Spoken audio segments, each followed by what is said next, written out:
संगति का असर। एक बार एक राजा शिकार के उद्देश्य ऐसे ही अपने काफिले के साथ किसी जंगल ऐसे ही गुजर रहा था।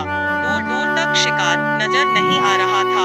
वे धीरे धीरे घनघोर जंगल में प्रवेश करते गए। अभी कुछ ही दूर गए कि उन्हें कुछ डाकुओं के छिपने की जगह दिखाई दी।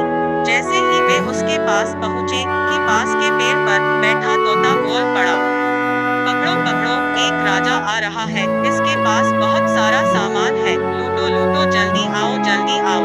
तोते की आवाज सुनकर सभी डाकू राजा की ओर दौड़ पड़े। डाकुओं को अपनी ओर आते देखकर राजा और उसके सैनिक दौड़कर भाग खड़े हुए। भागते भागते कोसों दूर निकल गए।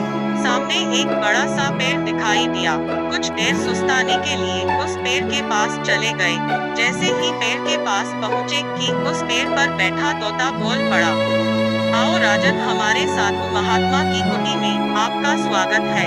अंदर आइए, पानी पीजिए और विश्राम कर लीजिए।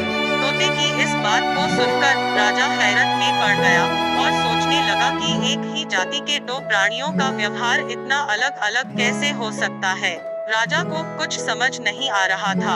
वह तोते की बात मानकर अंदर साधु की कुटिया की ओर चला गया।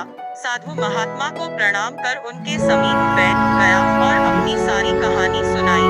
और फिर धीरे ऐसा ही पूछा, शिव, इन दोनों तोतों के व्यवहार में आखिर इतना अंतर क्यों है? साधु महात्मा धैर्य ऐसा ही सारी बातें सुनी और बोले, ये कुछ नहीं राजन, बस संगति का असर है। डाकुओं के साथ रहकर तोता भी डाकुओं की तरह व्यवहार करने लगा है और उनकी ही भाषा बोलने लगा है। अर्थात जो जिस वातावरण में रहता है वह वैसा ही बन जाता है। कहने का तात्पर्य यह है कि मूर्ख भी विद्वानों के साथ रहकर विद्वान बन जाता है और अगर विद्वान भी मूर्खों के संगत में रहता है तो उसके अंदर भी मूर्खता आ जाती है। इसलिए हमें